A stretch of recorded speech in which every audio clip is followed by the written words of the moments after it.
ABT టీవీకి స్వాగతం. నేను సుమలత. ఢిల్లీలో నీతి ఆయోగ్ ముఖ్యమైన సమావేశం జరిగింది. దేశంలోని చాలా రాష్ట్రాల ముఖ్యమంత్రులు ఇందులో పాల్గొన్నారు. దేశ అభివృద్ధి వేగాన్ని మనం పెంచాలని ప్రధాని మోదీ అన్నారు. కేంద్రం అన్ని రాష్ట్రాలు కలిసికట్టుగా పనిచేసి ప్రపంచ దేశాలకు ఆదర్శంగా నిలవాలన్నారు.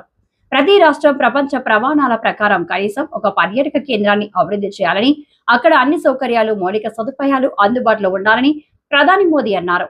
ఒక రాష్ట్రం ఒక ప్రపంచ గమ్యస్థానం విధానం పర్యాటకాన్ని పెంచడమే కాకుండా సమీప నగరాల అభివృద్ధికి కూడా దారితీస్తుందన్నారు. భారతదేశం పట్టణీకరణ వైపు వేగంగా కదులుతోంది. భవిష్యత్తుకు సిద్ధంగా ఉన్న నగరాల కోసం మనం కృషి చేయాలి. వృద్ధి, ఆవిష్కరణ, స్థిరత్వం మన నగరాల చోదక శక్తిగా మారాలని ప్రధాని మోదీ అన్నారు. అందరి కళ్ళు నీతి ఆయోగ్ సమావేశంపైనే ఉన్నాయి.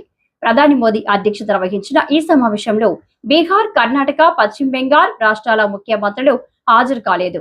సాయంత్రం 5 గంటలకు ప్రధాని మోదీ సమావేశం ముగింపు ప్రసంగం చేస్తారు.